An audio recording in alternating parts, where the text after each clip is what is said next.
வெண்பருத்தி நூலெடுத்து வாய் வெடிச்ச பூவெடுத்து நான் அணிஞ்சிட தொடுத்து வச்ச நடினமான மாலை இது.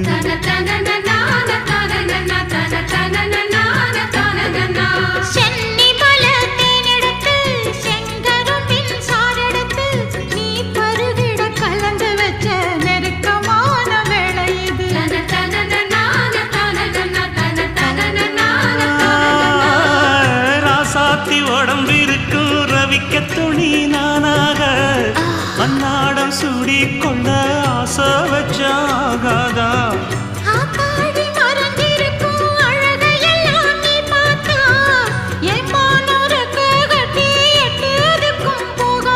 அடிச்சீனி சக்கரையே எட்டி நீயும் நிக்கிறையே நான் ஏங்கி ஏங்கி பார்க்கிற போறாங்க.